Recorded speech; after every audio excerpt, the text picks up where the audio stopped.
speeches and All right, good afternoon, everybody. We'd like to start this session, and on behalf of the Kathrada Foundation, let me welcome all of you. My name is Sean Bolton. I work at the foundation. As a few just words of welcome, I've just taken some stuff from Uncle Kathy's own writings. He says, memory reminds us of who we are, gives us a sense of self and steadfastness, and helps us to be free. When we launched the foundation, this was just parts of his speech. He says, for some time before these new developments, that's the coming into being of the foundation, I had been giving considerable thought to the history of the liberation struggle in South Africa and to the role of the minorities. My mind went back to Robben Island days, where ANC prisoners were obliged to go through political classes based on a syllabus. How I wish that our present political and social structures would emulate the Robben Island experience and systematically undertake efforts to combat the widespread ignorance of our history, especially among our youth. On the island, Comrade Walter Sisulu drew up a comprehensive lecture on the history of the ANC. I was asked to prepare the history of the South African Indian Congress. Of special significance was the commitment of the Congress Alliance to the Freedom Charter and to its preamble, which declares for all in our country and the world to know that South Africa belongs to all who live in it, black and white. This is, of course, was to be the very foundation of the new South Africa. We were greatly heartened in prison when we learned of the launch of the UDF in August 1983. Here were over 15,000 people from 600 organizations representing the entire spectrum of South African society. Africans, whites, coloreds, and Indians. There were Christians, Muslims, Hindus, Jews, workers, peasants, business, professionals, sporting bodies, women, housewives, old and young, who had gathered in Mitchell's Plain to commit themselves to continue the struggle for democracy and non-racialism. It was the most significant gathering in our liberation history since the Congress of the People of 1955, which adopted the Freedom Charter. At great risk and sacrifice, the comrades of the UDF took not only the message, but lit the flames of the struggle and resistance to every nook and corner of the country. He then goes on to say, it was this much acclaimed theme of non-racialism that increasingly cropped up in my mind from time to time as I was increasingly being reminded of it in public and private discussions as well as in the media. And I gradually began to realize that this fundamental cornerstone of our struggle, of the Freedom Charter and of our Constitution, is now slowly receding onto the back burner. And Kathy then goes on to talk about the importance of history and why it's important to capture as widespread the voices and participants of our liberation struggle, so that you give the complete story that this freedom was contributed to by as many South Africans as possible, across all shades, across religion, across class, across geography, and across nationalities. And that's why we are gathered here today, is to start what we call the Living History series. And it's an attempt to bring people here who have stories that we need to record, that we need to share whilst they're alive. I think we've learned with great regret, with somebody like Mosey and others, we didn't do this kind of work. We didn't capture all that we needed to while they were alive. And I would say to a certain extent with Lalu and Kathy as well. Because they were there, we just took it for granted they will always be around. And that's why we're starting this series. And it's hopefully something that at the end today, we would want to ask you, who do you think should be the next person to be on this couch? Thank you very much. Thanks very much, Shan, for those introductory comments, and good afternoon to everybody. Thank you for coming along. We're going to be interviewing I say Uncle Abdul Minty, but he's now Dr. Abdul Minty. He's just been conferred an honorary doctorate at Wits University a few weeks ago, so he is now formally a doctor. Congratulations for that. And we want to make this as in a kind of conversational style, very easygoing, very relaxed, also quite personal. So we want to know the man. Many activists have heard of Abdul Minty, but I don't think many activists had had an opportunity actually interacting with him, conversing with him, talking about his life. I think Kathy and Chiba and others, because they lived very close to us and we were, we saw them earlier on. We built a relationship with them. But with Uncle Abdul, he came back in 1992, I think. And then he got involved in foreign affairs. And in the nature of that work, I mean, he traveled quite extensively. He's more out of the country doing broader work for the government. And then he became an ambassador. So activists who, for the years that they were in exile, yes, the people who were in London, etc., would have worked with him and know him. But many of the activists locally, don't know the person. They can't feel him. And we thought it would be a wonderful gesture on our part to start with this series with someone like Abdul Minty. Now, Abdul Minty has had I can't call it a career. I mean, he is a leading anti-apartheid activist. So he left the country in 1958 to study. But before that, he was an activist as a youngster in the Transvaal Indian Youth Congress. And he attended what was called then the Congress School. So we will talk a little bit about this Congress School that was based in Portsmouth. And then at an amazing age, at the age of 22, he was appointed or elected or nominated as the Honorary Secretary of the British Anti-Apartheid Movement. Now today when we talk to some of the younger activists and say they must take leadership positions, they say we're still young. I was quite amazed at that age, the age of 22. He'll tell us how he got to that point. But he remained as the Honorary Secretary until 1994, for 32 years. It's an unbroken sort of chain of involvement in building the solidarity movement, the anti-apartheid movement in the UK.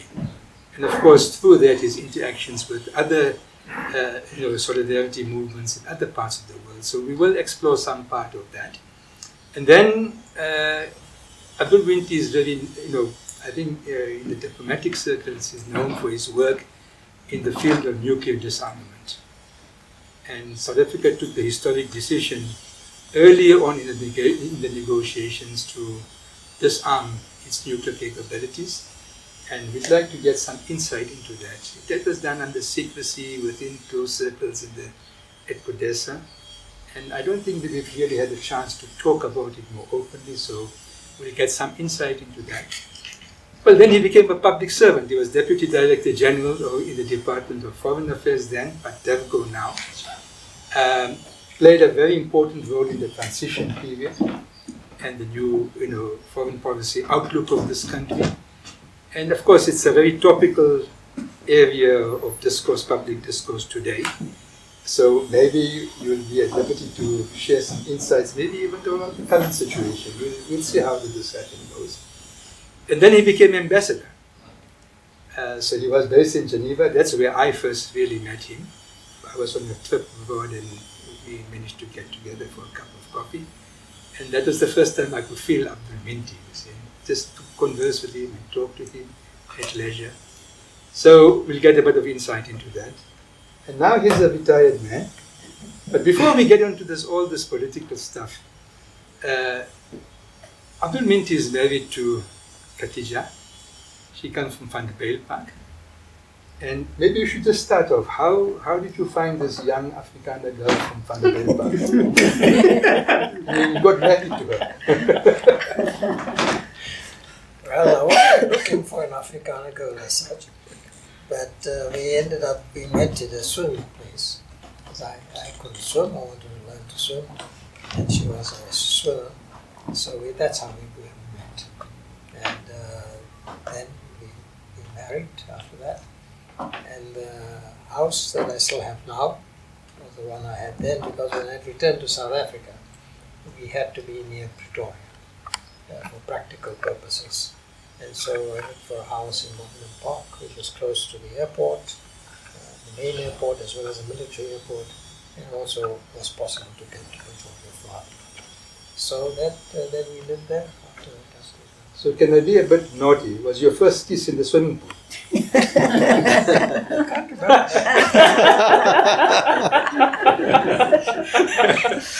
Oh, so let's go back to your early life. I mean, you were born and bred in Fordsburg. Or, no, you were in one of the country towns, Yes. I know that. And then for the better part of your youth, you were in Fordsburg. And you were brought up more by your grandfather, the Vadi family. So a little bit about the early life in Fordsburg, and then you can move on to the Congress School. How did you get to the Congress School? Okay. And what was the Congress School, the history of that? Well, I grew up with my grandparents in Ferreirastown near Market Street, just a little distance from Fordsburg. And just opposite was the Indian fruit market. And that's where I grew up.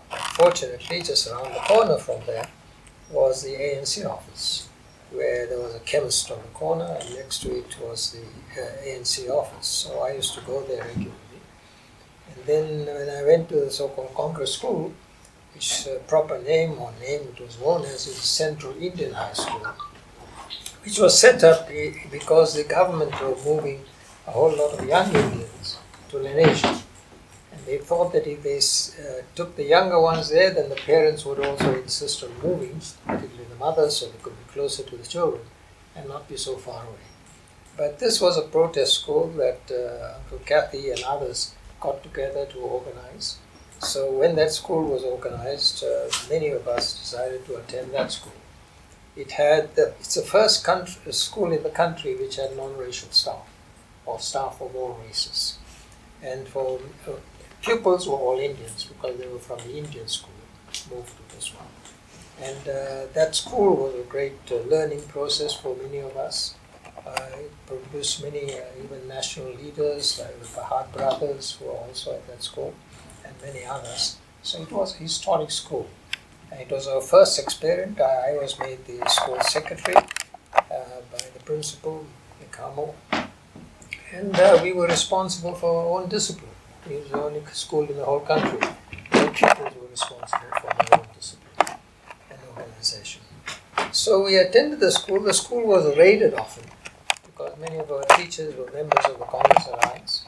And so police came to raid them and to possibly arrest them. We don't know. But they came there to take them away to their homes for their homes to be searched.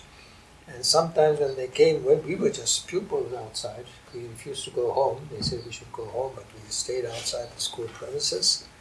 And as they tried to take our teachers away, we tried to obstruct that process as far as possible. In one incident, one of our fellow pupils, a young girl, she just took the key out of the Ford flying squad car that they used to use with the radios in there. And when she saw the police come down, she threw it on a horse and cart that was having fruit at the bottom. So the police couldn't recover the keys. And then they called others on the radio what to do, bring another car, and can't join any wires and so on. So we called all the children and said, come, they're teaching us how to steal cars. We can learn how to connect the wires. So it was a very interesting school because the pupils were as committed as the teachers and others for maintaining it. The staff members, if you can share some names with us? Well, there's of course Ram Fisher's wife, Molly Fisher.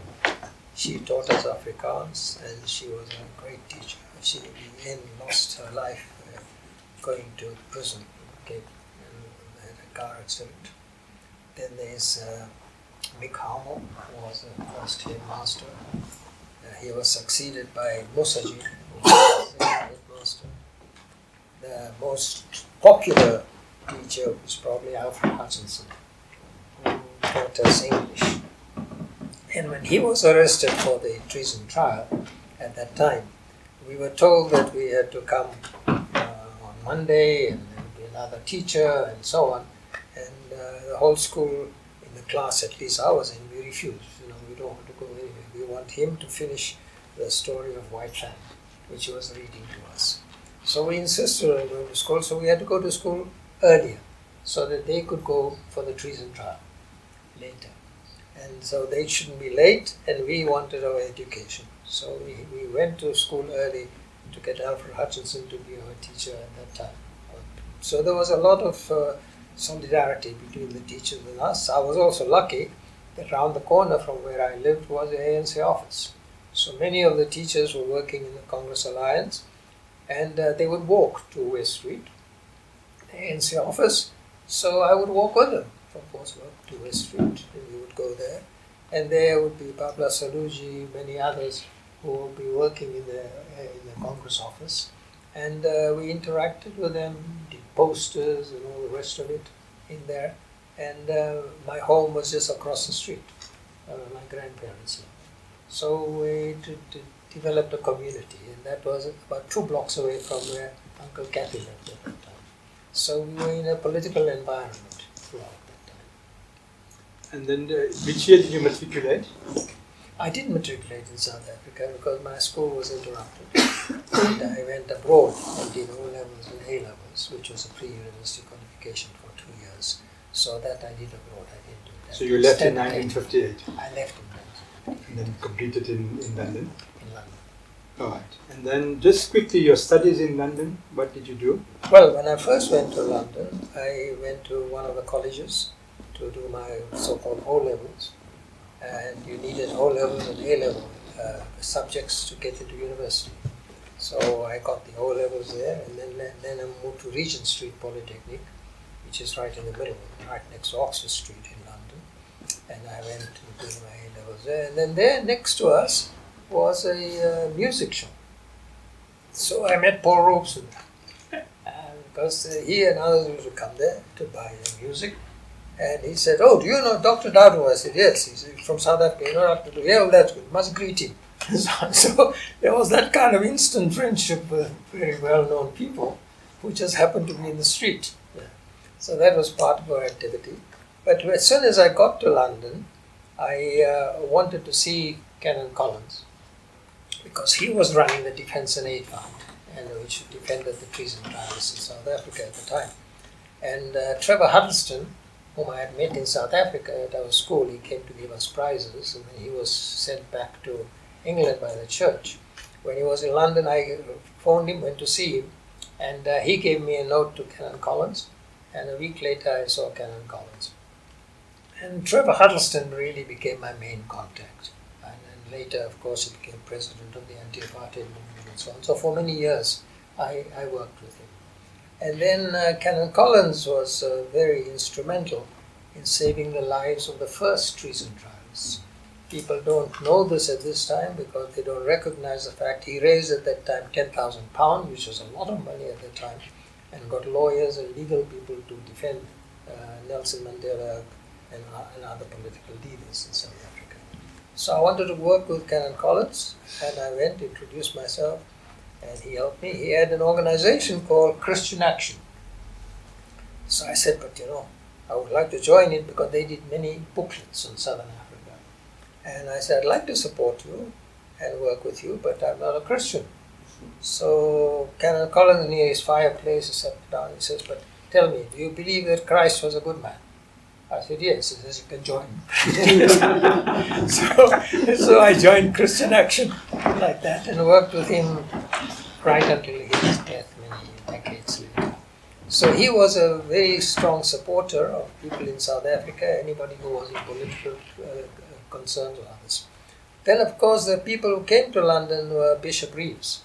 He was a bishop in Johannesburg.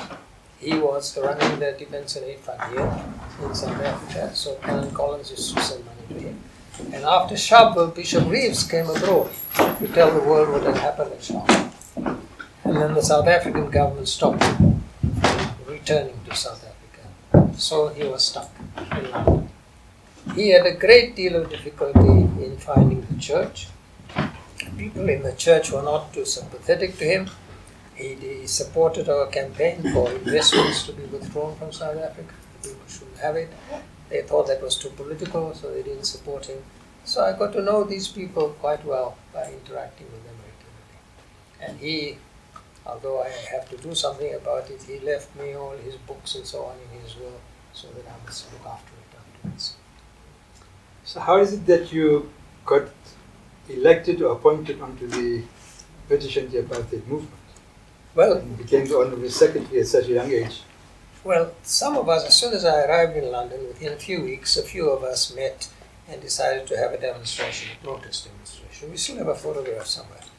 And that was before the boycott movement or the anti-apartheid movement formed. So I took part in that. We were about 20 South Africans, or about that, in Hyde Park. And then we formed the boycott movement. The idea was that we would have a 1-month intensive period of boycott in March 1960. And then we would concentrate on the boycott of South Africa. When the boycott movement was formed, I was a membership secretary, and the boycott movement worked very actively throughout the country, and the Labour Party, the Liberal Party, the trade union movement, and the churches supported us. So we had a base in the country as we went along. We also had a conservative, Lord Altrincham, who was also a member. So we called ourselves an all-party organisation. But we tried to extend it to anybody who wanted to join. Later, after Sharpeville, Barbara Castle, who had been very active at the Commonwealth Conference at the time, which took place in London, and she organised a lobby there of prominent actors and actresses and so on to come to demand that South Africa should be excluded from the Commonwealth. There's no provision in the Commonwealth to exclude a member or expel a member, but we still felt it shouldn't be a member of the Commonwealth. So, first time, the next Commonwealth Conference, the South African Prime Minister attended. Before that, the Foreign Minister, I think called Lowe, used to attend. And when he attended there, he then decided to withdraw the application because he said nobody must discuss apartheid in the Commonwealth. And the Indian government and others said, no, we insist on discussing it. So he decided not to reapply for membership because when South Africa became a republic, it had to reapply to become a membership of the Commonwealth. It was a dominion before. So South Africa left the Commonwealth and Barbara Castle became very much more active. She had visited South Africa previously and she was very prominent and she insisted that weekend of the end of March that we must change our name from the boycott movement to the anti-apartheid movement because she said we must work permanently to destroy apartheid. We can't just be boycotting South African goods. So I worked with her quite a lot at that time. And then later, later US President Oliver Tambo came to see me and said that I must become the secretary of the anti-apartheid movement. I told him, I can't do that, I'm studying, I have other things to do. And he said, no, you have to, because if you don't, then Barbara Castle won't agree to be president of the anti-apartheid movement. We need her as a president. So that's how I became the honorary secretary. I was elected at the annual meeting and so on. I became honorary secretary of the anti-apartheid movement, and she was the president of the anti-apartheid. So we worked together quite a lot. In those early years, obviously the anti-apartheid movement became quite strong in the late 80s, I would say, 70s and 80s. But in the late 60s, early 70s, just talk us through your work, your activities, the struggles that you had. Well, very many people don't know that from the time we started, we said we would work on southern Africa. So we had to monitor Zimbabwe very closely for a long time because with UDI in Zimbabwe, the Zimbabwean government and the British government were trying to arrange what we called a sellout. That is not to give Africans the rights and to give the independence to Zimbabwe. So we tried to work for no NIBMA, no independence before African majority rule, was a slogan we used. And we campaigned a lot more in Zimbabwe than on other issues at the time, even more than South Africa at times. Because there was a real danger of abdication to the illegal regime in Zimbabwe. So we worked on Zimbabwe, we then worked on Angola, Mozambique, and so we worked with the frontline states as they became later. And so people don't realize that the anti-apartheid movement didn't just work on South Africa, but worked for liberation in Southern Africa. Because we saw an unholy alliance between Rhodesia, South Africa, and the former Portuguese colonies. And they together supported each other to resist African advance in the region. So we felt we had to support the African struggle, so we had to look at it in a united way. We didn't very actively work in a united way on Botswana and Lesotho because they were not part of the frontline states later, and they were not as committed because they were being made targets by the apartheid regime. And some of the more memorable campaigns that you guys organized that period? Well, we organized exclusion from the Commonwealth. We organized mainly political prisoners campaigns, because we began with the agreement of the Congress movement and the ANC in particular that we could run a campaign on Mandela. Up to then, the ANC was reluctant that we should run campaigns on particular individuals. We should run general campaigns. We felt we needed to have people so that people abroad could identify with those people and know about them. So then that was agreed. We ran very big campaigns. Perhaps the biggest campaigns that any organization ran on any issue was the worldwide Mandela campaign. I think there were 146 buildings in London, in Britain, named after him, and all over the world it spread very strongly. So we ran a lot of campaigns on political prisoners because we didn't want them to be forgotten, and when they were on trial, for them not to be executed. But of course, some people were executed who were sentenced to death, and then we had a lot of protests. But we worked as much in Zimbabwe and the other regional countries together in Southern Africa as well. And many other organizations abroad also began to get support from us, and they also began to run their own campaigns. So although we were a British organization, we had very close links with others. Also, I was asked, and I lobbied all the Commonwealth conferences from them, because after that 1973 was the first conference outside of Britain that was in Singapore. And we got thousands of people to sign a petition about no arms to South Africa. I was asked to take it to Singapore, and all the bishops in Britain signed it. There was a great deal of support for the campaign, but the British Prime Minister wanted to sell helicopters to South Africa, so we had to try and stop those arms sales as well. So we went to the Commonwealth in Singapore, and there were strange things that happened. The Singapore government apparently said somewhere that they would arrest me if I arrived there and protested and so on. I didn't know much about it, but the Nigerians told me later that the Nigerians had told them if I was not allowed, they wouldn't attend the conference. I don't know if it was true, but anyway, nobody arrested me when I came. Although when I went at the airport, 2 or 3 security people followed me right through from the time I got off the aircraft. But before I left, small little incidents. When we had to go from our office to the airport, I was given 2 big suitcases of petitions. And the taxi fare was expensive, and nobody took taxis to go to the airport here. But I had to because I had these suitcases. When we got to the Heathrow airport, the taxi driver said, no, he would give me a free ride. I don't have to pay. So this was quite remarkable because on our big bags we had no arms for apartheid, slogans on top of the bag so you could read from there. When I went to check in at the Pan American desk there too I had a lot of weight because I had all these petitions. Again, the lady said, you don't have to pay the excess, basically. You waive that off. So this was a new experience for us, that we were actually favored in a way by people who felt that we shouldn't supply arms to South Africa. So I waited around, and then the Commonwealth Secretary General, a Canadian gentleman at that time, Arnold Smith, he told me that if the Singapore government did not meet me, he would meet me and receive the documents. But 2 days before the conference ended, 2 or 3 days before, they informed me that they would like to see me.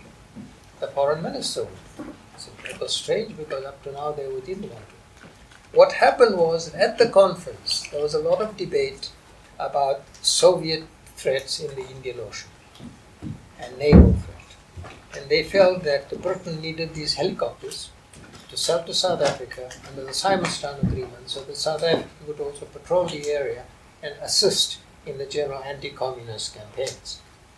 So we were surprised at this development, but this was a case where for Heath, the British Prime Minister, not to supply arms to South Africa. And the rest of the Commonwealth was against it. They didn't want it to be done. But then in the middle of this conference, Lee Kuan Yew apparently, according to some commentators, hosted the conference so he could become Secretary General of the UN. It was a launching pad. When he saw that Africans, particularly President Kaunda, and he said many Singapore people had died there in the war. Kaunda said, well, I also lost our nationals before you were in the game. And they also died. And so that campaign developed, and then he realized that he had no prospect of getting any support for the Commonwealth if this didn't succeed. So I think I was allowed to go there and be received as a guest because we would get support from the African and Asian countries. So at that time we managed to get South Africa out. In the end, South Africa, of course, was not supplied with those helicopters, although some Mr. Heath did supply. But when we got back abroad, there was a lot of support overseas for our force. So that was the Commonwealth, and the Commonwealth conference after that, I went to every conference right up to freedom of South Africa, except two. One because we didn't have money, and the other one because I was ill. But the other ways I was able to attend. So countries like Tanzania and Zambia and so on said they would pay for me and I could be part of their delegation. But at a very early stage we said, no, we cannot be attached to any government. We have to work with everybody.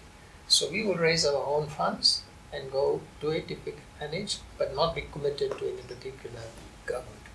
Now this was very wise because later, when some of the countries recognized Biafra, Tanzania recognized Biafra and Zambia did, so if we had gone with them, we would have got opposition from Nigeria. But as it happened, we worked with all of them, and I helped to draft many of the speeches of the African leaders, including the Nigerians. But the important thing is that at that time, no African or Asian country had representatives in South Africa because of the boycott. So they didn't know what was going on firsthand. So they relied on the anti-apartheid movement and us. And what we said to them was happening in Southern Africa. They believed it and they acted on it. So we developed a lot of solidarity with the African countries, the Afro-Asian countries, and the Caribbean countries who became very active with it as well. So that was the experience at the early time. How many people worked in the anti-apartheid office? Well, at the beginning, we had one person, and then later we had financial problems, so that person agreed to work half-time. But there were many volunteers who would come after, schools were closed or universities were closed and help in the evening and afternoon. But very few at the beginning, there weren't very many. But it became in the 80s the world's biggest solidarity movement of its kind on any subject. And that's important to recall because in Britain we had a very powerful movement, the campaign for nuclear disarmament, with Bertrand Russell, Canon Collins was chairman of it, and so on. So they became very big, but we became even bigger than them later. And everybody recognized it as a principal NGO in the world on all these different subjects. When did you people discover that South Africa was developing a nuclear capability, apartheid South Africa that is? Yeah. And what did you do about it? How did you mobilize against that? Well, I was doing research. I had done my master's degree and then I was registered for a PhD. And as I was doing research, I found that South Africa was planning nuclear and other intentions. So I decided to give up my PhD. Sponsors were very unhappy because they thought the degree, but I thought that if I did degree, the degree would be published. So the facts that I would do research would be known. And therefore we wanted to stop it. So I stopped the degree. But the Richardson Institute for Conflict and Peace Research in Britain also kept me as a research fellow at the same time as the anti-apartheid work I did. And so I did more research on it. And in 1977-79, we found that one South African minister had even said that they must not only look at the peaceful uses of nuclear energy. So if you don't look at only the peaceful uses, you look at others. But I had always suspected the two nuclear power plants that we still have now, that they were set up and other nuclear things were done to create experts. And so as you developed expertise in nuclear technology, you could also go to the nuclear weapons side. And South Africa, of course, at that time, we monitored it very closely, cooperated a great deal with Israel. And Israel was developing its own nuclear weapons. So the two had a lot of things in solidarity because they together, because they had the whole world against them over these subjects, and yet they were trying to develop those. So at that time we suspected it, and then when this little booklet I wrote in 1969, the South Africa's Defense Strategy, which Anti-Apartheid published, I think there are 16 editions of it, in several languages. That for the first time exposed South Africa's defense strategy and its whole aggressive policy, what it did and how it bought particular weapons to use for particular purposes. All that we analyzed and talked about. And the important thing is, although it was very difficult and we relied entirely on voluntary things, never they find a single thing we had done that was wrong. There was not a single fact that anybody disputed. Now, that's quite a record for an NGO for 50 years almost. So that is how we started to work on the nuclear things. And then South Africa announced later that it was giving up nuclear weapons. It had 6 nuclear weapons and it destroyed itself and so on. And my first reaction was that that's not true. The information we had researched showed that it would have more than 6 nuclear weapons, but it may have given it to Israel or somebody. We don't know. So that whole area has not been looked at, and nobody really knows, well, unless the people who did it, the precise number of nuclear weapons. There's a lot of solidarity work taking place in South Africa. Whether it's Palestinian or South African Republic or Swaziland, etc. But my sense is that it's not really becoming a mass popular movement of support for any cause. It's small groups of activists, perhaps a few loyalists, a few people linked to political parties, etc. How did you guys build a mass popular movement in the UK, anti-apartheid movement? And what were the tactics that you used, the methods? Because I think that's going to be lost. And my sense is that in South Africa, even the solidarity movements tend to be too narrow in their approach. And they're unable to break new ground and bring in other forces in support of a broader cause or broader agenda. I think the first lesson is that we had simple campaigns, and they were straightforward. We started off with a boycott campaign. Why boycott South African goods? As Julius Nyerere at the time had said, they were not asking the British people to do anything special. All they were doing is saying, don't give financial support to the apartheid regime. So withdraw your support through South African fruit. That was a simple message. And I went to Birmingham once, I think 1960, and met a 7-year-old girl. And her parents imposing the boycott, and they liked oranges. But she had to do without oranges. So I had a long talk with her about it. But we tried to explain to people why we were doing it, relating it to the situation. Not that we were anti-white or anything else. And we had, of course, supporters from all sections. That is important. We were never close to the Conservative Party, for example, although the Conservative Party did not like the anti-apartheid movement and campaigned against it, particularly later with Mrs. Thatcher and so on. But at that time, but we still had Lord Altrincham, a Conservative MP, Lord, who was a member of the anti-apartheid movement and worked. So we had an open thing for everybody to join us on a common program. Now you need a common program in order to unite people for the purpose. But if you have very complicated political structures, then you splinter the groups and divide them and they move in different ways. Also, we were not so concerned about raising a lot of money. What we said was that as we are active, if we do good work, people will give us money when they see our protests and our activities. If we don't do good work, they won't give us money. Because for people who don't have much money, and they're not the rich people whom we went to, they would have to be committed that we are doing valuable work. And that allowed us to always be legitimate. We couldn't work on fancy ideas or clever politics or whatever if we didn't create a base among the ordinary people. And that is, I think, the one success of the anti-apartheid movement. But we also had difficulties. We didn't have money at times, we were going down and so on. As I say, people worked half-time and elsewhere. But we kept our integrity. And having kept the integrity of a difficult period and good period, then support came. And we then became, as I said before, the biggest movement in Britain and in the world, they said. But it was because of this integrity that we had throughout. And we worked on that integrity. And we were never wrong. So we made sure we checked everything. There were various attempts, particularly in the military field, by the South African government to feed us with false information. I even got information with the letterheads appearing to be from American arms companies. And the letter said to somebody in South Africa, we will sell you XYZ. They thought we would use this as to campaign against those items. But we always double-checked.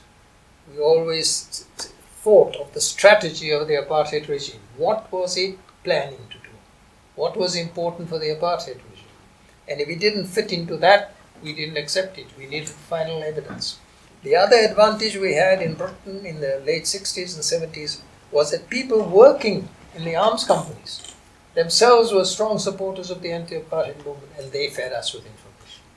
And so the apartheid regime didn't know how we got this information, but we got it through various ways. That was just one of the ways, various ways. So there are people working in the arms companies themselves who had trust in us that we wouldn't betray them, we wouldn't reveal their names, they wouldn't lose their jobs if they told us, and they gave us information. And that allowed us to run our campaigns. This is your family life there in Britain, in London? Girlfriends?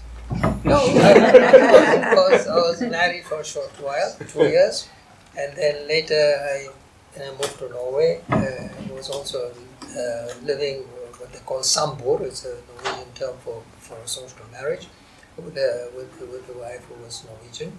And so I was aboard there. But beyond that, we couldn't think of anything beyond that because the political campaigns became the important things that we had to do from time to time. And your links with your family at home in South Africa? Yes, as much as I could, I kept them.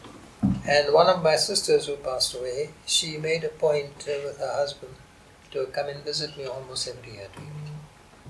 And that was the one link I had. There were times when I would be in London driving my little van, and I would see somebody on the corner of Oxford Street and see this, my cousin from South Africa, what's he doing here? So I parked around the corner and see him, and he said, oh, we were going to come and see you just before we left. When are you leaving? We're leaving in 2 days. I said, well, you don't have much time to go see them. But they were all afraid that the South African agents or people who supported them may see them and may ask them. And some people I met abroad did get in trouble if they came to South Africa, so I had to be very careful. Once I went to Mecca to see my father, I hadn't met for a long time. I went to an OEU conference when I first went there. And there too, you had to get a small room on the side and not tell people I was there. But a lot of people queued up to see me. So they saw me one after the other. No two people would see me together because they were afraid the other one would tell the police when they came back. So those kind of security concerns which would involve some risk, but people did that. So they were quite remarkable experiences to us. Just your relationship with SANROC, South African National Olympic Committee. Unracial Olympic Committee, Yes. SANROC. Yes, I was involved with it slightly in South Africa because I liked sport. And then when Dennis Brutus had been to Mozambique and he was shot escaping, so they returned him to South Africa. And he couldn't travel abroad, so they asked that I should go to the Baden-Baden Olympic Conference in 1961. And I went to that conference. And the head of the Olympics, Mr. Brundage, was a great supporter of apartheid in South Africa, didn't want to have anything to do with us. I stayed in the hotel at night from 7 o'clock in the passage until 4:30 in the morning. I went down 5:30, 6:30, I knocked at his door. And he opened it thinking I was a messenger. Because an Indian in Germany in a hotel, there must be a worker in the place. So he opened the door, oh, what is it you want? Why are you disturbing me? I said, there's a letter from Dennis Brutus. Gave it to him and left. So he had the first request to exclude South Africa. And then, there were new African countries that had to become independent. So I worked with them, and they made a statement at that Baden-Baden that if by the time they are independent, some were not independent, they would not apply to the Olympic movement if South Africa was still a member. So that was a very strong pressure, straight away. But there were funny things going on. At that time, the South African official representatives who came there was a question. They wouldn't allow joint Africans and non-Africans running together. I should say whites and non-whites. They shouldn't run together. So they said, how will you select the best person? Oh, we will look at the time. And what happens if the time is the same? oh, we have a lot of experience in the mines in South Africa. We'll measure their biceps. And the one who has the widest biceps will be the one we'll choose. Of course, they didn't choose any black people at the time. So this made the whole world realize that this was like Nazi Germany. They were exposing themselves without knowing what they were saying because they were so convinced about their own system being right. So South Africa, at least after that, was suspended, and in the next Olympic meeting, it was excluded from the International Olympics. But that was a very big success for us because it was the first international body to remove South Africa from. What year was this? 63 it was finally expelled, 62 it was suspended. So we were active on the sports field and everything else. There were people in the British anti-apartheid movement when we said we want to stop the rugby tours and the cricket tours and so on that at that time we were active on. There were people on our committee who said, no, you don't want to do sport when you've got sanctions to do, We said, no, we had to do it. And that was one of the values of it. That hit white South Africa harder than anything else was a sports boycott. Now, when you came back, and what was the transition like? How did you didn't come in 1990 as soon as the ANC was unbanned? No, you see, Trevor Huddleston and I were the only two people banned by the South African government from being allowed to come in. So my father was very ill, and people thought he was dying, and he was. So we asked for special permission for me to come. And David Steele, who was the leader of the Liberal Party in England, he wrote to the South African ambassador and said they must have special permission to go and see my father. There was a lot of negotiations between them, and then in the end they said that I could. But even when I was about to leave, I came to London from Norway, they put a whole lot of conditions. And I said, I'm not accepting any conditions. I'm going to South Africa, and I'll do, you can't say anything and so on. I said, no, I'm still secretary of the anti-apartheid movement. I'll say whatever I want, and I'm going. So they went through a lot of problems. I went to the South African embassy in Norway for my visa permission to go. My British passport, because I needed a visa. Normally you don't need a visa if you have a British passport. But because we were banned already, Trevor Huddleston and I, we tried to get this permission from them to go. I went to the embassy, the ambassador welcomed me in, an Afrikaner gentleman, great fun and so on, very friendly. He knows what's going on in South Africa, it's all changing and I'll find everything changed. So anyway, I listened to him. But when his secretary came and brought us tea, she couldn't give me the tea first. She passed me, took both cups there, and the ambassador had to give me the cup. So the racial factor was still there. I was still an enemy and couldn't be given a cup of tea. So we had that experience. Then he said, please wait in this room because they'll be ready, they'll stamp it in a minute. I waited there, I think for about an hour longer. And then I went, I said, what's happening to my visa? If you're not giving it to me, I'm going home. No, please wait. Then he says, no, they're worried that you'll go make statements there and you shouldn't, and I'll advise you not to. And if you can give that assurance to South Africans, they'll authorize it. I said, no, I can't give any assurance to anybody. I'm so going there quite legally, and I'm secretary of the British Anti-Apartheid Movement, so if I have to say something, I'll say it, and the world campaign. So they then issued me with a visa. When I went on the plane, and they came, and two people from Sweden who were on the same flight who knew me, so they wouldn't let me go past the immigration people alone. They escorted me to two. So when we got into Johannesburg, the airport, and I gave my passport, the official there didn't look at the fact that I was banned. So I said, you better look, I'm not allowed to enter.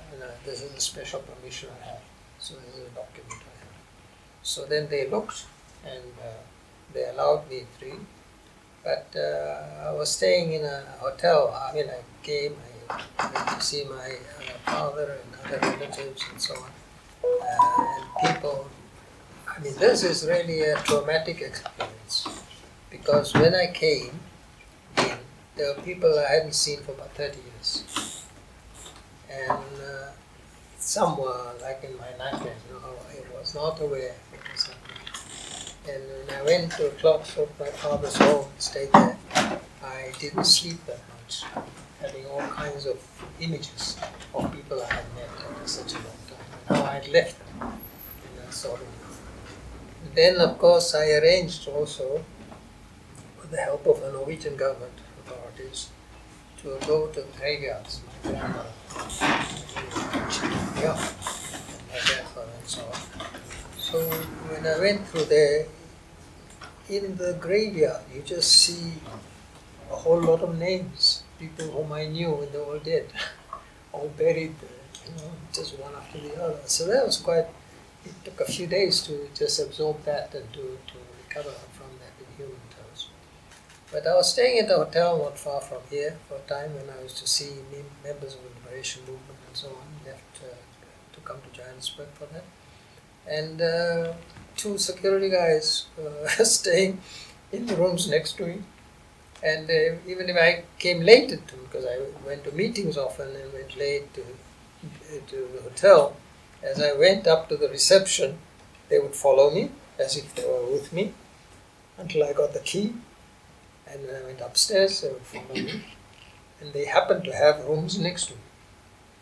2 people. I had a middle room, they had 2 rooms.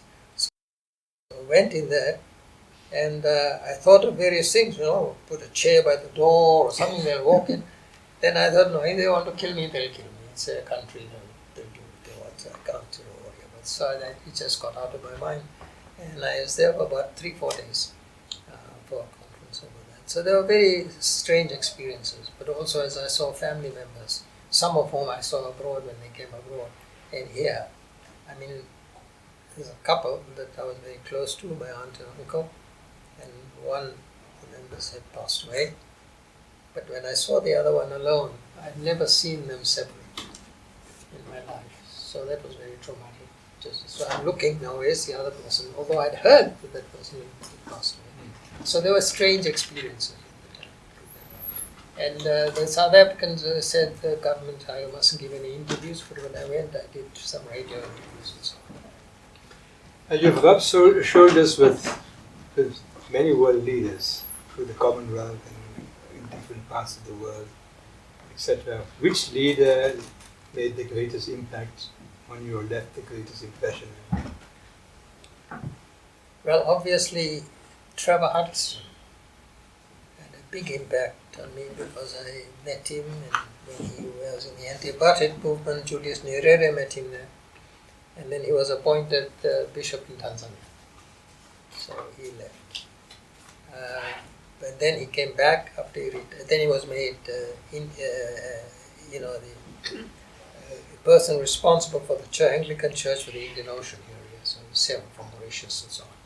Then he came back in the 80s, and he decided that before he continued this as president of the anti-apartheid movement, which is what we wanted him to do, others had been president before, he said, no, he had to go to the frontline states and consult Africa.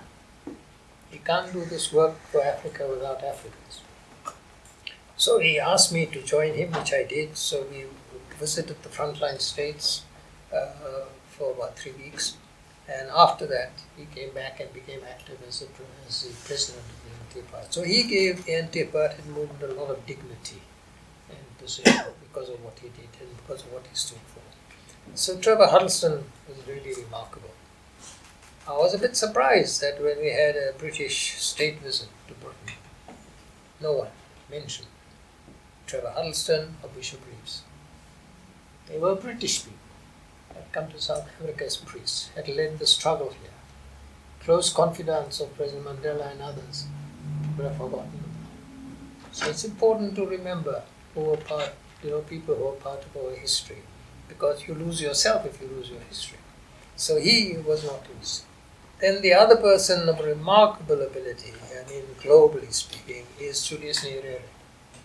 He was leader of the opposition when he joined the anti-apartheid movement in our struggles in 59-60. Then he became prime minister. Anyway, when he became leader of Tanganyika, as it was, they didn't even have a military. but they decided to take a strong stand on the Portuguese colony of Mozambique, which was neighbor. And because he did that, they were attacked militarily. Portugal was a member of NATO and had all the arms that it wanted, attack them. So Nyerere had to build up his own army for the first time, never had an army. They built it up, they defended themselves, they attacked Portugal, and then when Portugal collapsed later, and then the colonies became independent, then of course he was able to work more actively. But to imagine that people in the whole countries were under threat, and if only they surrendered, they wouldn't be suffered, and they refused to surrender. And they supported the anti-apartheid cause. So I think the frontline countries have suffered more than many people in South Africa have suffered because of the fight against apartheid. This also is not fashionable to talk about a great deal or to write about, but it's very important history, because without their sacrifice and without their commitment, we wouldn't be where we were later. We didn't have to suffer as much in South Africa as they had to, because they were bombed, they were killed, their military was destroyed, their countries were destroyed, their railroads were destroyed, their roads were destroyed in their campaign to support the liberation struggle in Southern Africa. And that's why many of us support the frontline states, although people say, no, you mustn't have foreigners here. Foreigners are Africans. How can a foreign African be foreigner? But our foreigners are considered to be Africans, and you mustn't have them. They forget what sacrifices those people made and their history for the struggle here. So Julius Nyerere was a very, very impressive leader. Just if we come now to the period of transition, I mean, what was the thinking in the liberation movement around the issue of nuclear disarmament, and why? I know you played a very big role in getting South Africa to the position that it has taken ultimately. What was your thinking, and what is the government and the liberation movement's thinking? Yeah, well, you see, when we were children, we heard about Hiroshima and Nagasaki and how the Americans had bombed Japan. And I visited Hiroshima twice and Nagasaki once and saw the victims of the radiation at the time. So they were still alive at the time. So that generation of people that I grew up with when I was at school, had a very big impact because of the attack on Japan. And therefore people were very much against nuclear weapons because it was not a necessary weapon to use. It was so indiscriminate, it killed everybody, killed them alive. And therefore that was part of the background. It was a generational thing as well. So I was always saying South Africa should not have nuclear weapons, because what do you want to do with a nuclear weapon? What do people do with nuclear weapons except to threaten others? They can't use it, because the minute they use it, somebody will use it against them to be deterrent. So what would be the use of nuclear weapons? So we were against nuclear weapons as such, and I was certainly completely against it. So throughout in South Africa and Africa, we worked for African nuclear weapon-free zone. I worked for that. Afterwards, the government gave me an opportunity, South African government, to unite the continent, and then later in the 90s, the African continent declared itself a nuclear weapon-free zone. And then globally too, we worked for nuclear disarmament in the international conferences on disarmament and so on. And South Africa played a very leading role in that, in giving us an example of what would. And we didn't want nuclear weapons, so we were against any concern about nuclear weapons. So, and you're working the International Atomic Energy Agency. I mean, you were a board member, I think, for a number of years. And at one stage you were nominated for presidency. Yes. And a little bit about that, because that was a stiff contest. Now, you see, the International Atomic Energy Agency has got a board, which is of different countries are members. And that is a pro-Western board. It's not a board that will support the majority of the countries which are non-aligned. So it wouldn't be there. So on that board, South Africa had a membership, because it was the most advanced on the continent of Africa in nuclear affairs, before freedom. So South Africa had virtually a permanent seat from the Third World because of that advance.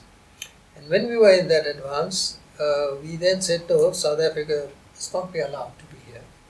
And South Africa was excluded, and then Egypt took that role. And we were quite happy with Egypt playing that role. When we became free and joined the Atomic Energy Agency, they wanted us, of course, to be there.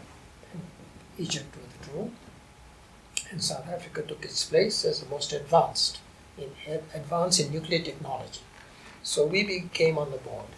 And the government here, the presidents and President Mbeki later, said I should go regularly to the board meetings from here, not just use our diplomats from there, so that we get experience and then they get direction from the new government. So I attended all the board meetings every 3 months in Geneva, back again, in Vienna, then back again. Later, the question arose that most of the developing countries had experts going to IAEA conferences for 2 weeks, 3 weeks, and then they go back home. And I said, this is no good. What you need to do to transfer technology to them is to give them equipment so they can work on it. But they were not given any equipment at all. So this was part of the campaign and general campaign to try and make it more democratic and legitimate. And then they said people in the IAEA also felt that I should stand for the candidature of the IAEA. My opposition was a Japanese gentleman, and President Mbeki said we should do it. So they nominated me, the government nominated me to be the DG. But there was no possibility of getting that because the vote is already loaded in favor of the West. But to the surprise of everybody, including us, we blocked the Japanese candidate 3 times in 3 votes. They thought in the first vote he would get it. So I got quite a large number of support, and he needed to get a certain amount of votes. He didn't get those votes, so he was blocked for 3 times. After that, we said, well, that is the end. He will have to have it. So after that, he was made the DG. And I was a candidate for it. But it was more an educational campaign to try and make sure that people raise the issues. Those issues are still valid globally. So the International Atomic Energy Agency is still loaded in favor of the Western countries, and they are not prepared to really give direct assistance to developing countries in nuclear technology. But they can use nuclear technology for agriculture, for electricity, for a whole lot of things, but they don't have the expertise or the resources to do it. Just, the topical issue is the current, the ongoing dispute between Iran and the West on the issue of nuclear armaments and the position of the International Atomic Agency. What role did you play in that process for the time that you were in your official capacity? When I was there, Iran was doing everything according to the regulations of the IAEA. So Iran was a member of the International Atomic Energy Agency and was working to all its declared positions. But politically, the Western countries didn't want Iran to advance. So they had put the worst motivations on Iran. But all the evidence was that Iran was not doing that. It was not breaking any laws. It was not doing anything wrong. So there was a very strong battle. And our government successfully took the position that we must protect the integrity of the IAEA. And that means every member of the IAEA. Not that we were pro-Iran or against Iran, is that we would protect the integrity of the IAEA. And if they broke IAEA rules, anybody then would act on them, but not before that. So at that time, Iran had not broken any rules, had not gone against anything. The IAEA inspectors were going there. In fact, Iran was one of the first countries, and we also did it in South Africa, where your uranium, if it is enriched and kept there, you would have permanent cameras watching it. So wherever you were at the IAEA, you could at their headquarters watch what was going on. So nobody would steal and take away from there. And in any case, inspectors would go there regularly to inspect the quantity of the uranium and so on. So at that time, we played an important role in trying to bridge the difference. But at that time, I don't think it's too far-fetched to say that the Western countries didn't want a solution. Because Iran was a political target anyway. So they didn't want to settle. But we managed to persuade Iran to do many things, which it was not required to do, but it did out of generosity towards the IAEA and international agreement. Presently, I don't know what the situation is because I'm not part of the government and I don't have the documents and the information. But at that time, that was so. So I did play a role in that negotiation between the Western countries. For the time that you were the secretary of the British Anti-Apartheid movement, you were not a member of the ANC. No. Can you explain that to us? Because there might be quite a few ANC people here, and it might come as a shock to them. No, Why was it? Was this just that you didn't want to become a member of the ANC, or was there some strategic or tactical reason behind that? no. In South Africa, I grew up as if I was a member of the Congress movement. There was no membership form I signed or anything, but everything I did was reflecting that. But when I got into the anti-apartheid movement, or when President Tambo said I should be the honorary secretary, he said, you are responsible to the British people. They will elect you. And you must not make the anti-apartheid movement an extension of the ANC. So I was a schoolboy. And I went home and I thought, good God, I've been thrown out of the ANC now. It was terrible. I couldn't sleep because of that experience. But later, you see the wisdom of that decision. Because as a non-committed person, but just for anti-apartheid movement, the United Nations chairman of the Special Committee on Apartheid and others, they traveled all over the world. They always took me. They were meeting other governments. In that role, if I had been active in the ANC or member of the ANC, I couldn't have gone. The ANC would have objected, others would have objected, and so on. So I became known as the anti-apartheid movement, and I used that instruction I was given in 1960-61 fully credibly. So we worked with everybody as far as we could do that. And that is how African, Asian countries supported us, Caribbean, and had confidence in us, that we could not at any point betray them or anyone else. So I think that was a very good principle at the beginning, but Oliver Tambo had this great foresight to say, this is how we should work. And it was like a permanent foresight. People wouldn't have had that at the time, but he did. And that is how I had to work, and I worked to those instructions I was given earlier. Just in the UK, I mean, which other prominent ANC leaders or party leaders, Communist Party leaders that you worked with at a high level, other than Tambo? Of course, Tambo is a given. But other names that come to mind? Well, one is, of course, the famous Dr. Dadu. They were part of the United Front, as they called it, which was the ANC-PAC, Indian Congress Colored People's Organization. And you see, there was an issue that arose. When I was to be made secretary of the anti-apartheid movement, our question arose, if I use my name, the South African government would know and I couldn't return. Or if I returned, there would be a lot of risk involved.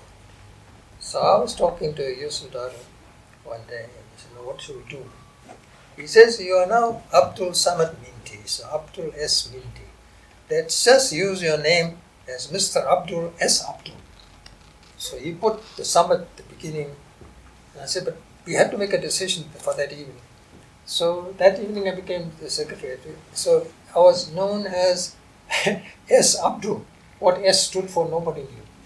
And it was there. And it was caused a lot of problems in the first few years, because when I used to go to the House of Commons, the procedure is you send a little card to see a member of Parliament, and you put your name in the other one. So I would always put Abdul only, or S. Abdul, and the member of Parliament's name, you know. So when the member of Parliament is able to come out, the policeman there would read out the name, you know, that Jeremy Thorpe is here, or David Steele, or whoever. And then it called my name, and it says Lord Abdul. Lord Abdul. But because Lords only use one name, so there were incidents like that.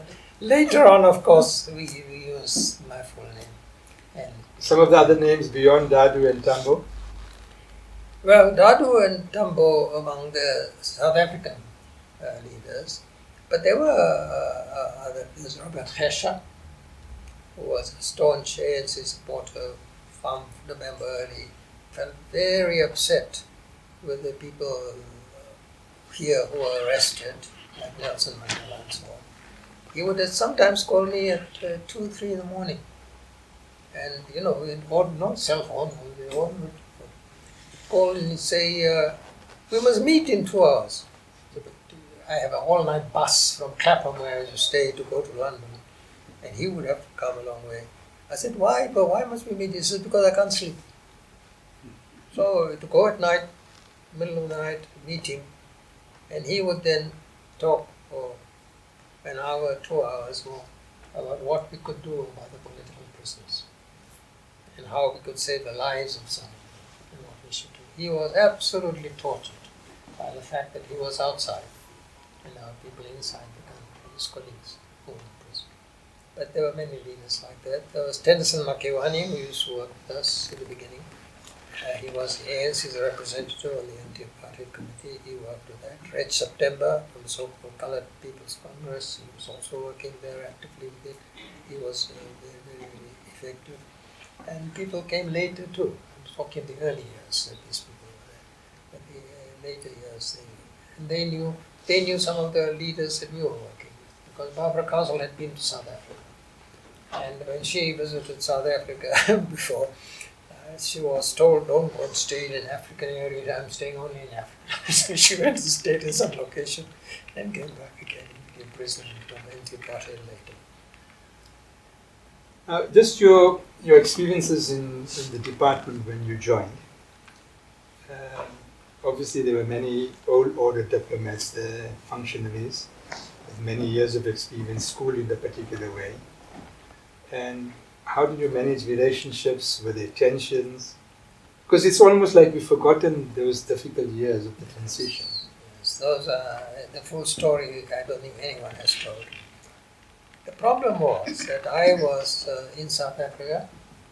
The original intention of the frontline states and everybody was that after South Africa becomes free, I would be in charge of a Southern African security arrangement, whereby all the countries would work together, so that South Africa, which is the most powerful, wouldn't threaten the others, and everybody would work equally. But at the inauguration of President Mandela, Julius Nyerere and others came up to me and they said, no, we'll change that mind.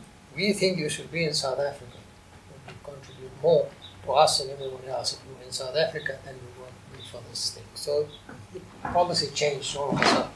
That's what you When I first came, Alfred Nzo was the foreign minister, and I was appointed to be the Deputy Director General in Foreign Affairs. And but the head of the Foreign Ministry was Rusty Evans. Now, I had monitored Rusty for about 15 years before, and he was, in the last period, head of the Africa section of the Foreign Ministry. So he organized all the coups and everything that had to happen. All the dirty work in Africa was done by him. And I knew it, because I monitored it all the time, read everything he said and so on. So when I first came to the government guest house in Pretoria, and came there, he came up to me. So he says, oh, you know, you should be our ambassador in Vienna. I did so much work in nuclear things and so on and so on. So I didn't know what he was talking about. I said, well, why should I be ambassador there? No, you have done work on nuclear things. You're the expert there and so on. You haven't got much money. He seemed to know my private condition. And you'll be paid a lot of money if you became ambassador. You learn a lot. Very strange. Then there was a reception in the guest house. His wife was there too. She also came round to me. Both of them knew all about this. So I went to Minister Nzo. I said, I don't know what's going on. You asked me to come here and do this multilateral work. They say I was going to be there. Who are they? Send them to me. Minister Nzo was very angry. How dare they tell you what to do? You just do what we say and so on. So I went, I told him, sorry, I can't do anything that anyone else tells me.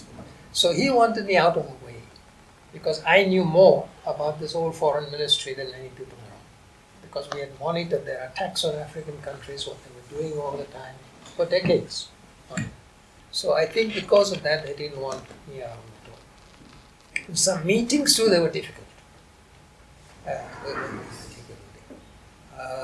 I don't know if this has any basis. I haven't told anyone so far about it.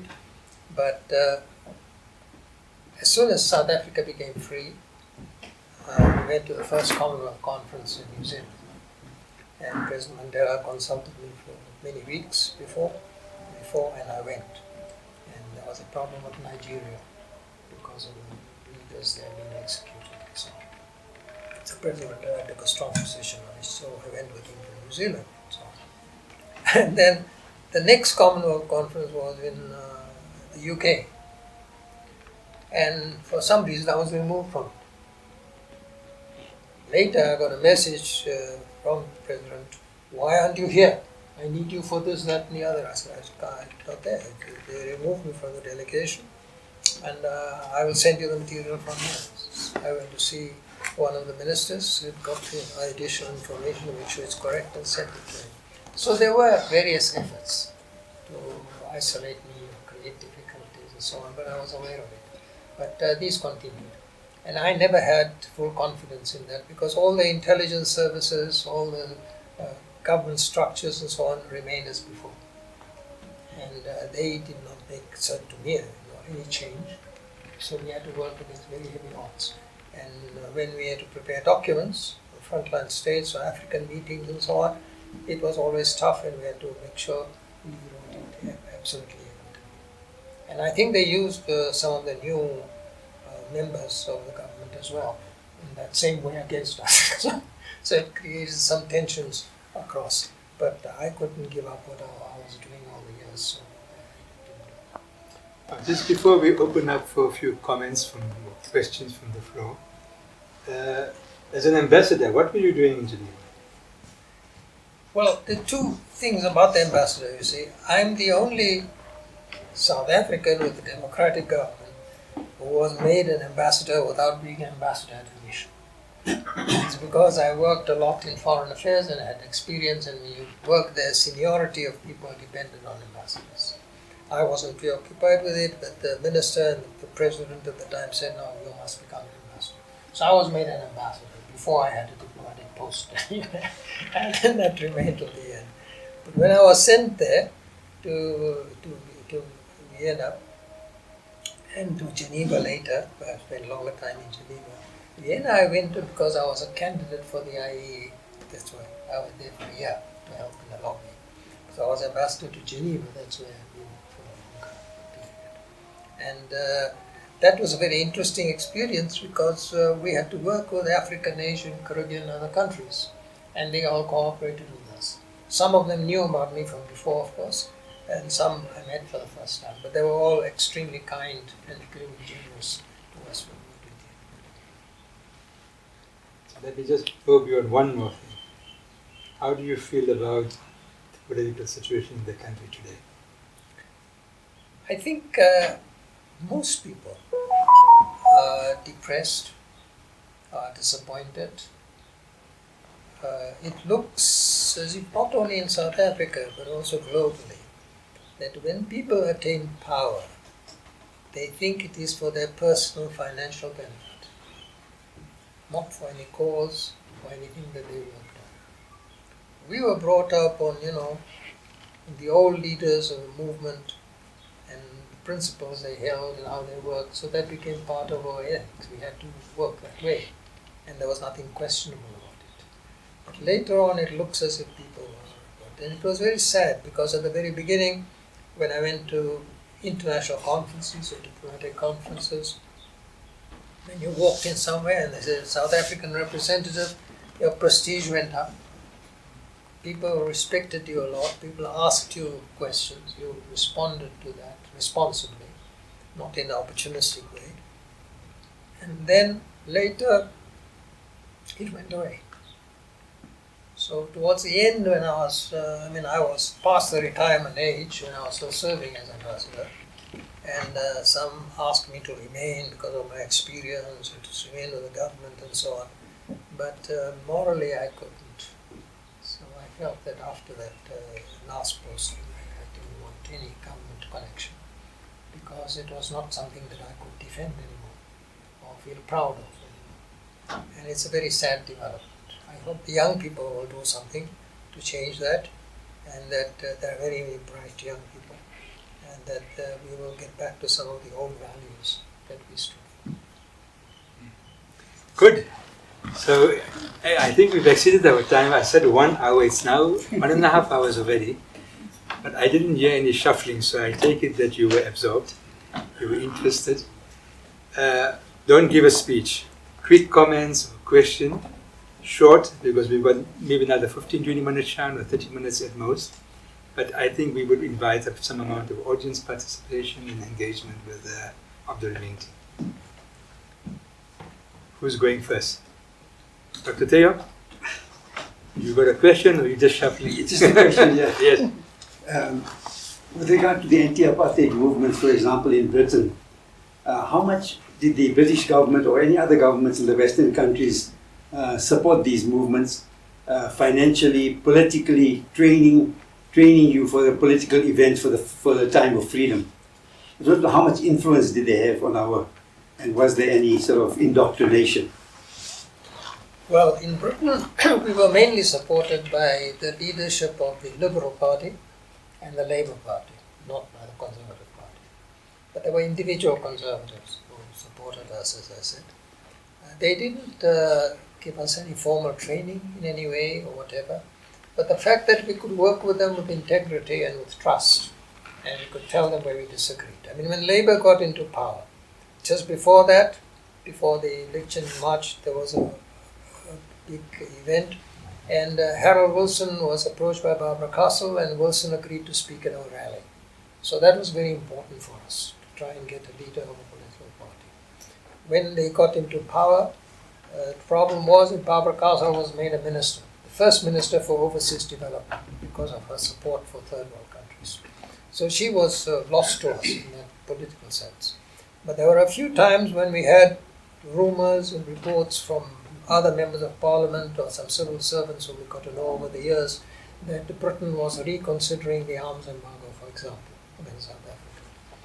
And then I would go immediately to the House of Commons and see Barbara Castle. She would see me, she never refused to see me, and tell her, I hear this is what's happening. She was an extremely active person. She wouldn't leave till the next hour anything that had to be done. So she would go and call straight into Harold Wilson's office. So you can relax the arms embargo against South Africa, we are against it. And so there were spontaneous actions like that, many like that, that individuals took. But there were also others in the Labour Party with whom we had worked, who after they got into power began to compromise with us. So that was also an experience for people who had been there for a longer period than people like Barbara Castle who had been there for a shorter period. So nobody indoctrinated us in any way. I don't think we were that kind of material to be used. They could have tried, but I am not aware of them doing anything of the kind. And we were certainly not working that we have to run the country, so we better learn from them. No. We just worked with them with integrity and as much as possible with our own intuition. Intuition was very important in our work. When somebody came with the false things about South Africa is going to buy these arms or these arms to try and expose us, we had before worked through our intuition as to what it is that South Africa will need. We didn't have actual information, but just studying what they were doing and how they were doing it and the resources they had. So we would act on that basis. And nobody really was compromised with it, I know. Yeah. You referenced the Commonwealth meeting and the time when Ken Saro-Wiwa was facing the death penalty, and obviously President Mandela had taken that stance opposing the executions of him and several other Ngoni leaders. That's often held up as a kind of key moment in our sort of foreign policy, the history of our foreign policy in democratic South Africa, where we had attempted a policy very much informed by human rights, that there had been some blowback for South Africa, and that we had then sort of recalibrated or revisited. And I just wondered if you could give a little bit more detail or insight into that time and the discussions that happened at that time as to how we would then sort of move our foreign policy going forward. Well, that was a difficult period because there were even members in the South African delegation that said, let's expel Nigeria. They didn't know that you cannot expel anybody from the colony. So they didn't have the information.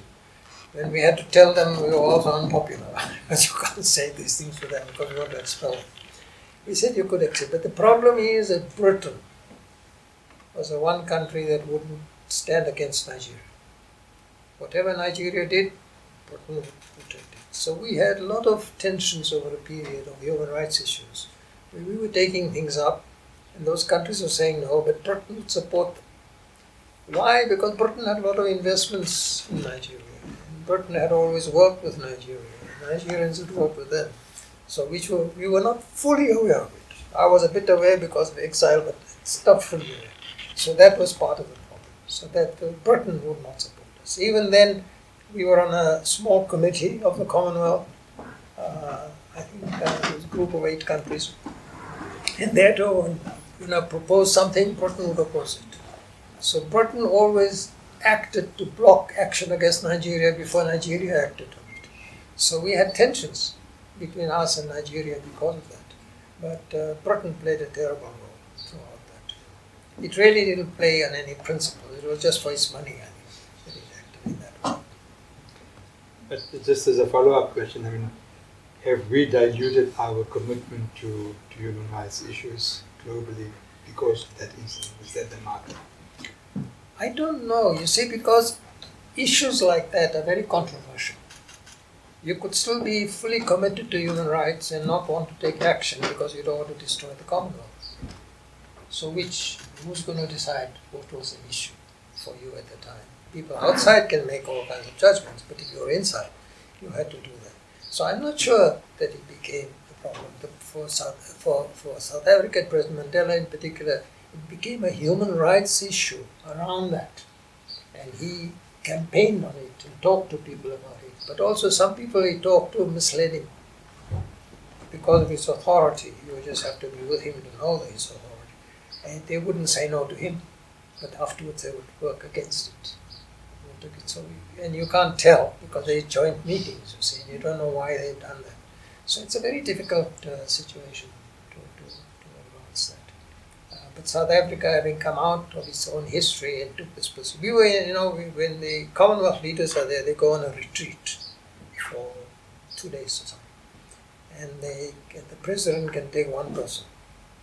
And so the Commonwealth Secretary General explained to us, you either take somebody to carry your bag or somebody to give you advice.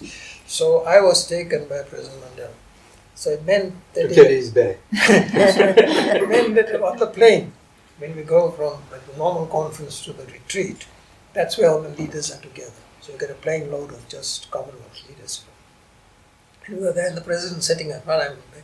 So I had to run up and down with messages to try and get different people to support what we were doing. But there were people who misinformed us. Even at that time, we were new, the first Commonwealth meeting. But they still tried to misinform us. But I knew a little bit about it because I'd been to other conferences. And so we were able to steer things through.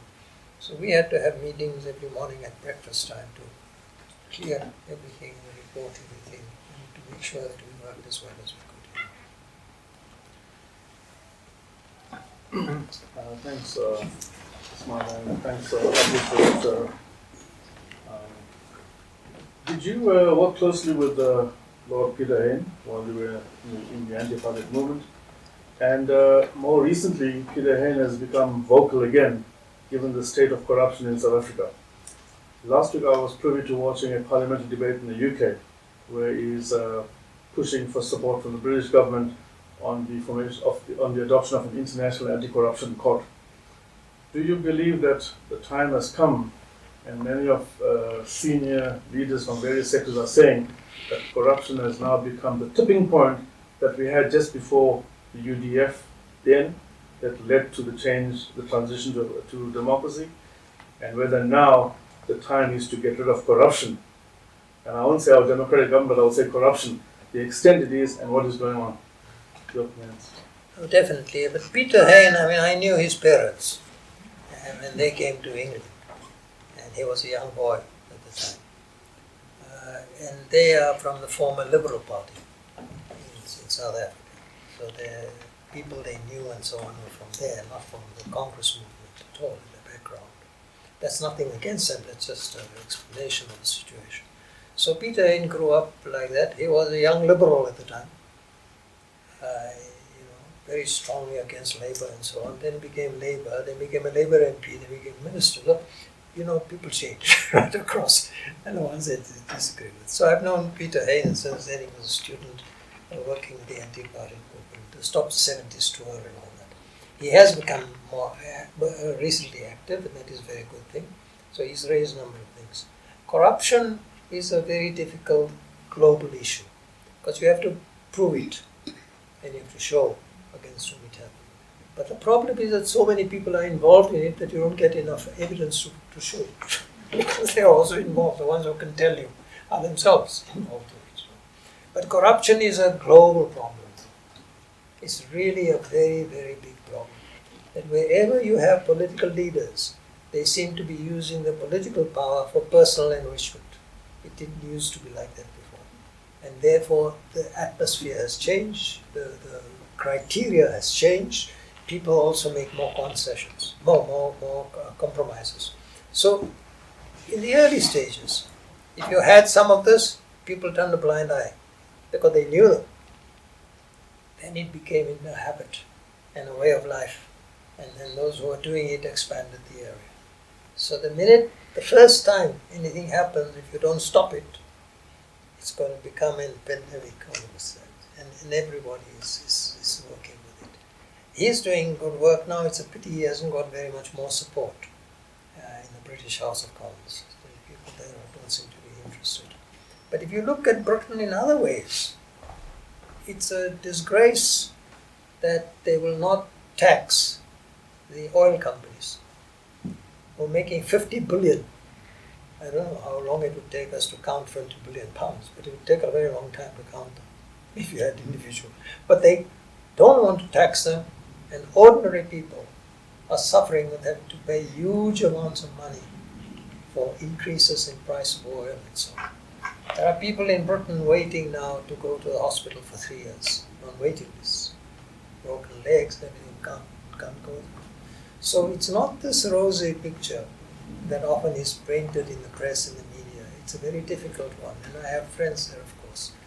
So it's global, this process of corruption and people misusing their positions for their personal benefit rather than working for the community. That doesn't mean we should do it. That doesn't mean we should. I just want to add one more question, Ismail, to that. And I'll tell you why it's relevant. You were talking with such passion prior to our democracy in terms of the fight for freedom and liberation. And now when you hear people in Zimbabwe saying life was better with the Rhodesian government, now when you hear people in South Africa saying life was better during the apartheid times, it really makes us wonder where did we go wrong and how do we fix this, Well, that's one way to look at it. The other question is that true? It's not true. Even if they say life was better, it's not true. The majority of South Africans were oppressed. How could it ever be true? Whatever else they did. Unless they didn't care for their dignity. And if they didn't care for that, then fine. They can say, they can measure it by other standards, So they can continue doing that. A lot of white South Africans could say it with confidence because they lived in that life and they can now in this life, feel the pressure of it. So, but for black population, there's no question. How can they ever be, feeling that it is the same? It is very bad economically. Economically, it may be worse than before. That I'm not disputing. That may be so for some people. But I don't think that politically and generally in human terms, you can say that things were better then than it was. Not so. People see buildings, this is so old, how terrible, they were far better before. Of course they were far better. They had to deal with a minority. Now it's a majority. And it's a very big difference. We know it here because we had to give our water, our resources and so on to everybody. Electricity free to people so that they could have at least some light. And so we have had pressures on our demands which we never expected before and nobody planned for it. They didn't plan before for the takeover. It happened after the takeover and many mistakes were made too. I'm not saying everything was fine. Many mistakes were made too. But you can't say that it was better before. No. Anybody who says that, they don't value their human dignity. Iqbal, Shan, Afiza, you're doing some studies on the Congress School. You've got a question. Catherine, no question. Who else to say? Yeah, then we can wrap up. Iqbal. I want to talk about Zimbabwe. I think the South African government and the South African people haven't really acknowledged the great sacrifice Zimbabwe made.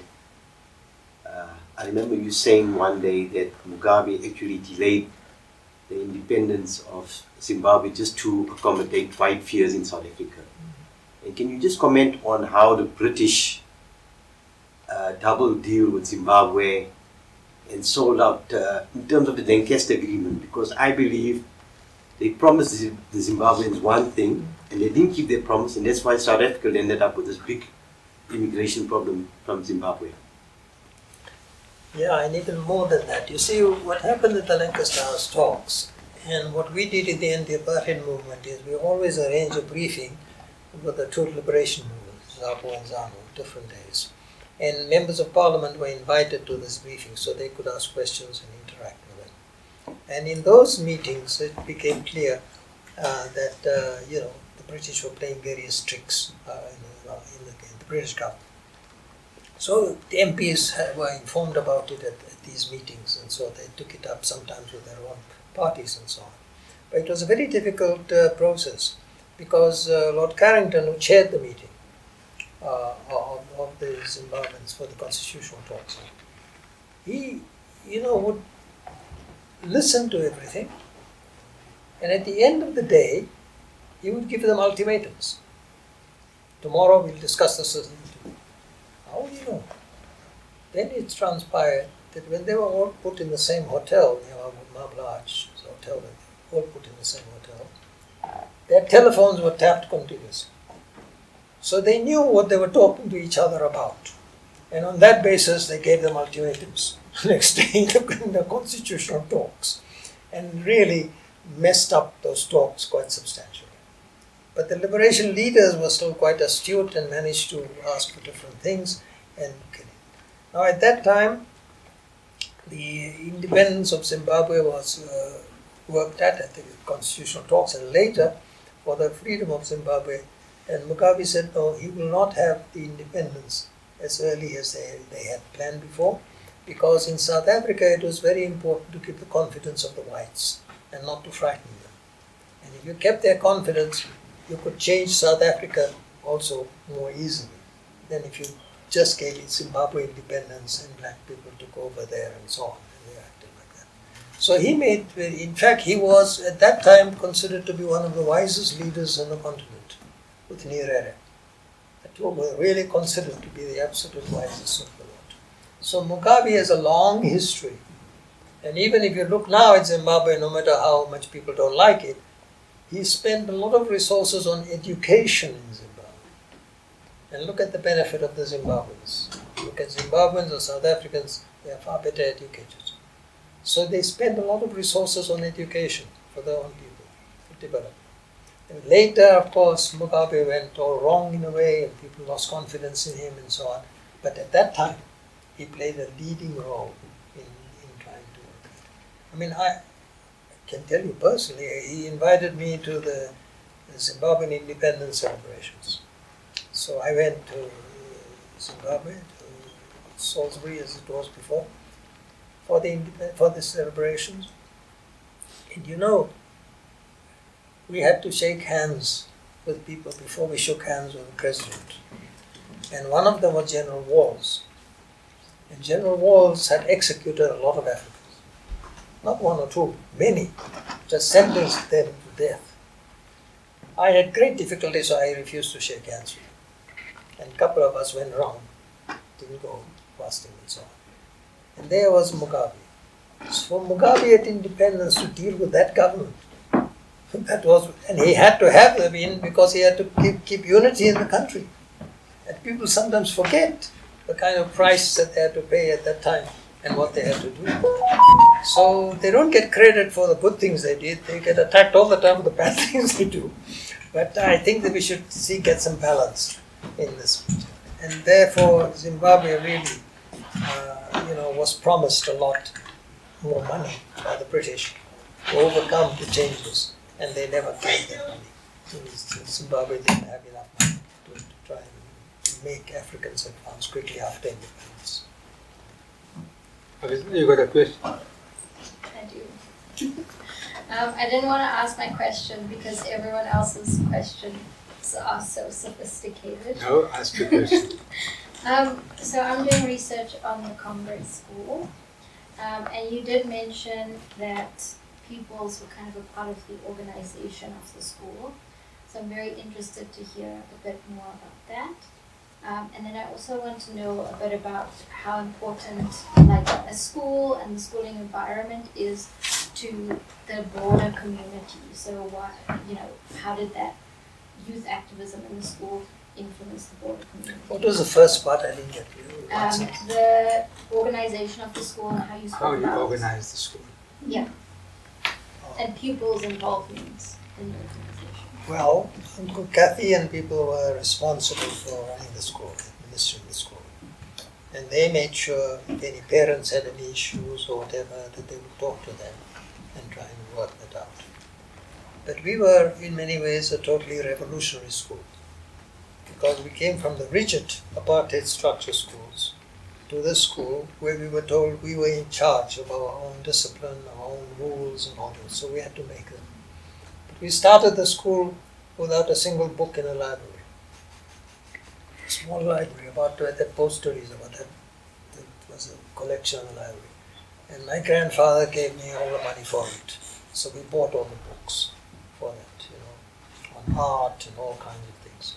So when the pupils took books away, I would say to them, I want it back tomorrow morning, and they would read it at night, much of the night. That was a thirst for education. So they would, give it back and then we would circulate it. So it was a school that was, now it influenced people a great deal because remember, all the pupils were Indian. And for many of them who didn't have African friends before, I was lucky with a Congress office being around the corner from where I lived. For them it was a total revolution to be taught by Africans who were far better teachers than any whites they'd ever had before. So it was not just good teachers, but far better teachers. Dumanokwe was one of our teachers. While he was teaching us, he was at the same time doing his law at Wits University. And he got an excellent degree there. And he was also the Secretary General of the ANC. What more would one person be able to do? And he was able to do all that. So we had really remarkable people. And therefore, and we had no color. People of different colors were teachers, principal, headmaster and others. So it was a very remarkable school in that way, and I think it had an effect on the bigger Indian population because they had never had their children go to schools like that where they were having this kind of attention. So it made, I think, a big impact on the community, much bigger than the number of people who were there because their parents had experienced this.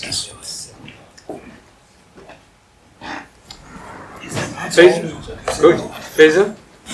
Ismail, if you allow me, 2 questions, please. Abdul, you've talked a lot about the anti-apartheid movement. Many people have commented that perhaps we have not done enough to recognize the importance role that the anti-apartheid movement played in bringing us to 1990 and what has happened subsequently. In your own view, do you think we've done enough as a country to give recognition to either to the organizations in the various parts of the world that formed the anti-apartheid movement and to the individuals? Of course, we know that we have a national order called the Order of Owar Tambo that gives recognition to individuals from other countries, but is that enough? That's the one question. The second one is just taking us to what's happening presently in our country. Your own experience in foreign affairs on this matter of what's going on with the Americans, the ship that supposedly docked at Simonstown, and what has subsequently come out with the ambassador making the comments that he has made. Your views on that? Well, first of all, the Man is retired now. The question about credit for the anti-apartheid movement. You see, the lucky thing is that nobody in the anti-apartheid movement worked in order to get credit. Sure. So that's why you don't hear protests or anything. So if people want to give credit, that would be the decent thing to do. But most human beings do most of the things indecently. So people don't do much decency. So I don't think you can expect, too much from that. But as I said earlier, our saving grace was that we relied on individuals, each individual, rather than any powerhouse. And we didn't concentrate on trying to raise large sums of money. There are other freedom movements today in other parts of the world where they try and amass millions, and they get it from other countries who sponsor them. And the struggle suffers. Because when people told us about money, we said if we don't do our work properly, people won't give us money. If our leaflets, our badges, our meetings are relevant, then people will respond to us. If they're not relevant, they won't. So if we go out of business, that's why we go out of business. So I think that's a very good lesson to learn. That the people you want to support from, the ordinary people, they will give their small pennies that they have, because it's not people, millionaires who give us money, small amounts of money. They'll give it if they believe what you're doing is worth it, because for them it's also a sacrifice to give that money. So you have to persuade them. How do you persuade them? With your actions and your integrity. So you must have integrity before you can go for that. So I think that if there is I don't think many anti-apartheid people have been given awards even in the national awards of the country. They haven't. It's become too much of a popular kind of issue over the years, unfortunately. And I don't know who is today responsible for all that and how to frame that. But the anti-apartheid movement hasn't. Globally, you look at it, they don't appear in the national awards at all. Others appear as individuals. So if you glorify individuals and want prominent personalities, fine, that you can do. I'm not saying you shouldn't do it. But it's at the cost of the movements not getting the credit for what they've done. About the present situation, I used to be responsible for the arms control, the structures that we have. There is no way that they would have got the process of all the documentation and so on for this action. No way they would have got it together, unless they got a lot of people corrupt and giving false documents. And if somebody went there without permission and without the authority that they should have from the structures, then they could have done it. So I do not know what it means for this ambassador to later say he shouldn't have said this, whether he's talking about the fact that he didn't keep to protocol, or whether he's talking about the facts before it. So now that there is a government inquiry, let's wait for it and see what comes out. Were there any documents? Or did the ship go and take consignments without any documents, in which case it acted illegally? So how did this happen? Who facilitated this or arranged this? But at the moment there's no evidence of there being anything like that happening. It's just now. This thing over the last 24 hours is shocking. If I was a US government, I wouldn't keep an ambassador like that, because that's not doing any credibility. It does a lot of harm to the country. But don't forget, it's not long ago that they said we were under a terrorist threat. South Africa was under terror. People shouldn't go to South Africa. Oh, big fuss about it. Government had to spend a lot of money on safety things, on all kinds of things. More police, more inspectors and all that to be put in place. It didn't happen. We're not saying it should have happened, but it didn't happen. It was their warning. So, if you are big, you can lie as much as you want and you get away with it. Nobody calls you a liar. But if you're small and try and do it, then you get in trouble because people punish you in different ways. It's one of the lessons that we should actually have learned and try to reverse. I think that we might want to follow up on Barbara Carson for a national award. I don't know we'll have to just check the facts, but that clearly is a person that's worthy of a nomination. She's passed away, it could be a posthumous thing, but I'm just saying we might look at some names as part of the future process. Time is running out. Catherine and then Shan, the last one, right? Thank you. I find it extremely painful, and I have heard it before, the point you make about the neighbouring states being as hurt, or you said even more hurt than our own people. And I wonder whether you could say what could or should be done, whether, within government structures, whether in whatever, to correct that. I mean, I know there's some, economic attempts and so on, but I just think who should be taking responsibility for correcting that? Because the damage continues, obviously. No, you see, the pain I'm talking about are the bombing Yeah. of actual villages, Yeah. or even in cities. South Africa just bombed, didn't care. Nobody got justice after that from that, because they were the more powerful, and so they could do it. But if you go to Mozambique, or Tanzania, or Zambia, or any of you see it. You see it. People are buried there, including South Africans who are running their own refugee centers. Yeah. So how do you put a price on that? And you can't do something now for it. So what we have done is to say that they can come and stay in South Africa. We've been more liberal towards the frontline states because of this history. They have paid a higher price, and often higher price than us. We were not citizens. Here there were no villages or locations that were mass bombed. Didn't happen. Others were killed. I'm not saying, you're not justifying one thing for the other. But they suffered without doing anything themselves, except supporting the South African struggle, which is a big human cost. So God will see that and balance it, but human beings are not able to do that properly. So the neighboring countries, they were poor already. They were in poverty already. And then to be in addition bombed and their crops poisoned. How do you live after that? You don't get anything. So I think they paid a very big price, and they had remarkable leadership. But the leadership said we must continue to do that, we must continue to support people and so on, and they did. So they made huge sacrifices. That's why I have great admiration for them. And they did it, because I've seen some of the cost, not all, very little of the cost. Others have seen much more. But I don't think that we can do anything to repay it, except behave well ourselves. And you can't behave well if you don't put your own country right. So you have to do that, and then, expand the area. So there's a big responsibility. But I don't think many individuals feel that responsibility in this way that I'm speaking. Sure.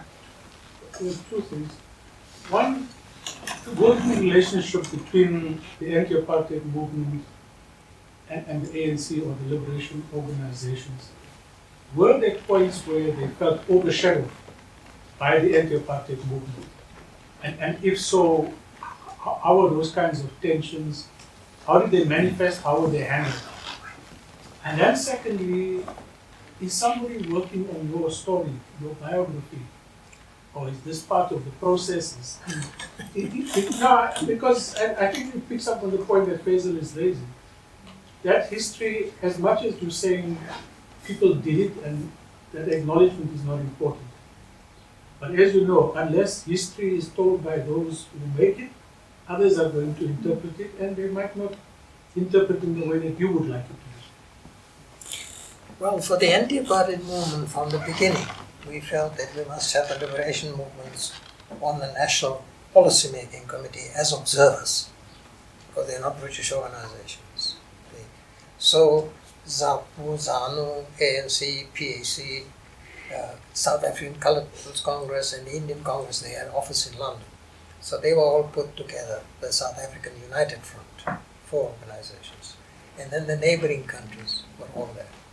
And then we moved from there to, as we found the attacks taking place against them, to defend the frontline states.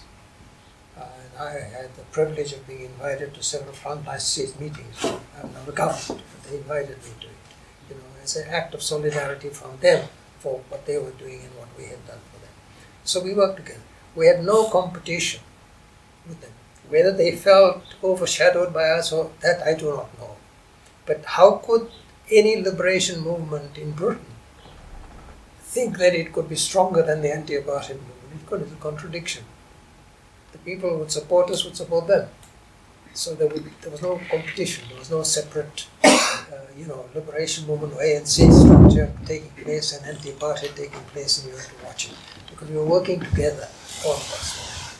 And our decisions as to whether we'd have a consumer boycott or whatever were all worked together at the National Committee, the Parliament, which met once in 3 months.